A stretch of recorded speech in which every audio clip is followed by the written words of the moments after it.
চিকিৎসকরা ঠিকঠাক লিখছেন কিনা।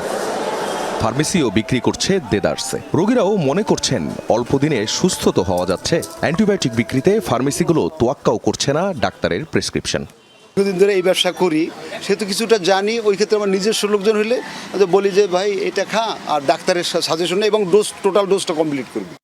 অকারণে অ্যান্টিবায়োটিক নেয়া 3 রোগীর ড্রাগ সেন্সিটিভিটি রিপোর্ট। বয়স 37, এরই মধ্যে শরীরে অকার্যকর প্রথম সারির অ্যান্টিবায়োটিকগুলো। বয়স 60-এর উপর এমন 2 রোগীর বেলায় অকার্যকর প্রায় সব antibiotic. First line, second line all resistant. আমাকে বাধ্য হয়ে মেরোপেনাম দিতে হচ্ছে। যখন এগুলো একসময় ব্যবহার করতে থাকবো অযাচিতভাবে, তখন একটা পর্যায়ে এগুলো যখন রেজিস্ট্যান্ট হতে থাকবে, তখন আপনার আর যাওয়ার জায়গা থাকবে না। তখন এই ইনফেকশনটা ট্রিট করা ভেরি ডিফিকাল্ট হয়ে যাবে। বঙ্গবন্ধু শেখ মুজিব মেডিকেল বিশ্ববিদ্যালয়ের ওই গবেষণা দলের অন্যতম ডাক্তার রাব্বি জানান, গেল 1.5 বছরে 72,670 জনের নমুনা পরীক্ষা করেছেন। পেয়েছেন বেশিরভাগ অ্যান্টিবায়োটিকের ক্ষেত্রে কোনো জীবাণু 75 থেকে 90% প্রতিরোধী হয়ে উঠেছে। যে অ্যান্টিবায়োটিকটা আইসিইউতে ব্যবহার করার কথা, সেটা আমরা ওয়ার্ডে ব্যবহার করতে বাধ্য হচ্ছি। এই একই রিপোর্টে দেখা যাচ্ছে যে ফাঙ্গাল ইনফেকশনের ক্ষেত্রে প্রথম সারি, দ্বিতীয় সারির সমস্ত অ্যান্টিফাঙ্গালগুলো আর কাজ করছে না, অকার্যকর হয়ে গেছে।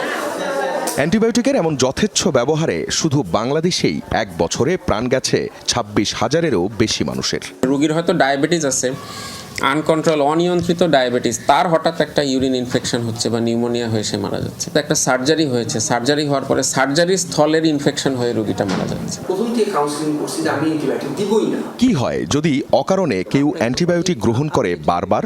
আমাদের শরীরে কিছু জীবাণু আল্লাহ রাব্বুল আলামিন দিয়ে দিয়েছেন। এটা ভালো জীবাণু, এটা আমাদেরকে প্রোটেক্ট করে। আননেসেসারি অ্যান্টিবায়োটিক এই ভালো জীবাণুগুলিকে আমি ধ্বংস করে ফেলতেছি। ওষুধ খেয়ে যে আমাকে ভালো করার কথা ছিল, বিনিময়ে আমি আসলে খারাপ হয়ে গেলাম। কি হতে পারে ভবিষ্যৎ যদি এভাবেই চলতে থাকে? ফাইন্যান্সিয়াল ইম্প্যাক্ট দেখেন, আমরা বলেছি কি এখন প্রায় $20 ট্রিলিয়ন খরচ হচ্ছে মানুষের পিছনে। এটা 2050-এ গিয়ে 100 ট্রিলিয়নে যাবে। আমরা বলেছি কি যে মৃত্যু হার এখন 2019 সালে ছিল 12 লাখ মানুষ মারা গেল, আমাদের এটা 2050-এ গিয়ে আমরা কোভিডে যত মানুষ মারা গেছে তার দ্বিগুণ মানুষ মারা যাবে। 5-10 বছর পরে সেন্সিটিভ অ্যান্টিবায়োটিকের সংখ্যা খুবই কমে যাবে। আমাদেরকে সেই প্রি পেনিসিলিনের যুগে চলে যেতে হবে, যখন কিছুই করার থাকবে না ইনফেকশন হলে। এ থেকে উত্তরণের কি উপায়?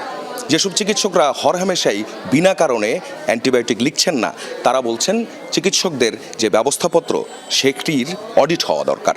একই সঙ্গে জবাবদিহিতার আওতায় আনতে হবে যে ফার্মেসিগুলো দেদারসে অ্যান্টিবায়োটিক বিক্রি করছে এবং যে ওষুধ কোম্পানিগুলো জোরপূর্বক সেগুলো মার্কেটে প্রতিষ্ঠিতও করছে।